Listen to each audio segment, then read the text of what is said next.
Ուզում եմ նորից նույնպես ողջունել մեր ժողովրդին, իրազեկել, որ այսօր մենք քարոզարշավը իրականացնում ենք Աջափնյակում, նաև կենտրոնում մյուս խումբը, Գորգիսյանի գլխավորությամբ, բայց ուզում եմ կարևոր ուղերձ տալ, ուրեմն 2 օր է Euronews-ը նյութ է տարածում, որը հայերեն թարգմանաբար, նաև հայկական ժամանակ, կայքում է դրված Նիկոլ Փաշինյանի թերթում տարբեր տեղեր, ըստ որի Նիկոլ Փաշինյանը հավաքում է 65% ձայն։ Մենք շրջում ենք փողոցներում, մենք չենք տեսնում այդ 65%-ը, բայց Նիկոլ Փաշինյանի թերթը դրել է, որ ինքը 65% ձայն է հավաքում։ Դե որ այդպես է, ելի հայրենակիցներ, ես դիմում եմ Նիկոլ Փաշինյանի այդ 65% ընտրողներին, ովքեր հիմա մեզ դիտում են, ու ձեզ կոչ եմ անում այդ 65%-ից բնականաբար շեղել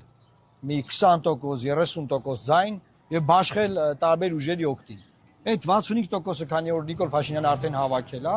այդքան կարիք չկա, որ Լուկաշենկոն չի ինքը իրա չսիրած, որ ուզում է 65% հավաքի,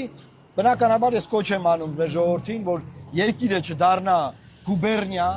որ երկիրը չդառնա դիկտատորական կառավարման երկիր, որ երկիրը չդառնա մեկ անձի շոու, այդ 65%-ը եթե նման բան կա, էլի, դե Նիկոլ Փաշինյանը պնդեմ որ կա։ Այդտեղից ես ձեզ կոչ եմ անում շրջվել մի կողմ եւ գալ քվեարկել մեր օգտին։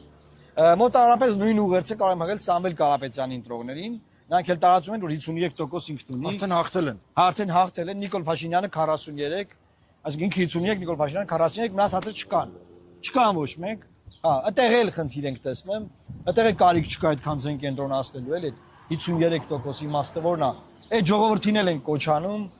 քանի որ արդեն այդքան հավաքվել է, բանտեն շատ ձայն ունեն, կոչ ենք անում այն ուժերը, որոնք շատ ձայն ունեն ժողովուրդ ջան։ Այդ ձայներից մի քիչ էս կողմ, թեքեք դեպի լուսավոր Հայաստանը,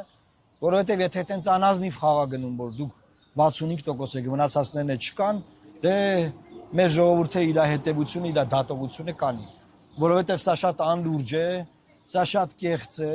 եւ այս քարոզչությունն այն ինչ որ արվում է ոչ իշխանական, դե իշխանական ուժը ունի մեծ ռեսուրս, չէ, կամ ոչ բան շատ մեծ գումարներով ռեսուրսով ուժերի դեմ, օրինակ մեր, դա սարսափելի անարդար բան է եւ չի կարող երկրում ձևավորվել առողջ քաղաքական համակարգ, որտեղ որևէ ուժ կունենա 50%, 60 չեմ ասում, դեռ 65 չեմ ասում, անգամ 50% ձայն։ Եվ ահա մեր ուղերձը։ Մեր ուղերձն այն է, որ դուք գնաք ընտրական տեղամասեր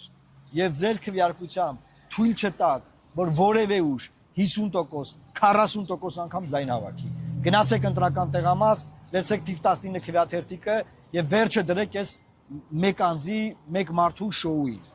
Լավ մնացեք, Աստված պահապան Հայաստանի։ Ես կլինի մի բան ասեմ։ Խնդրեմ ավելացրու։ Եթե որևէ ուժ ունեցավ բացարձակ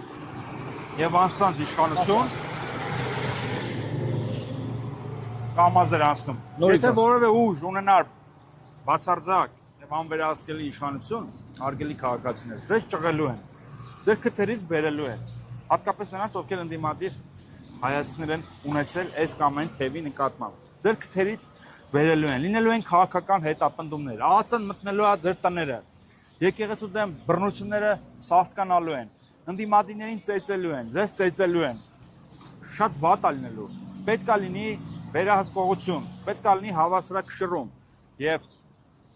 այդ բացարձակ իշխանությունը կարող է հավասարակշռել միայն ուժեղ պարլամենտը, պարլամենտարիզմը։ Մնացածը դուք մտածեք։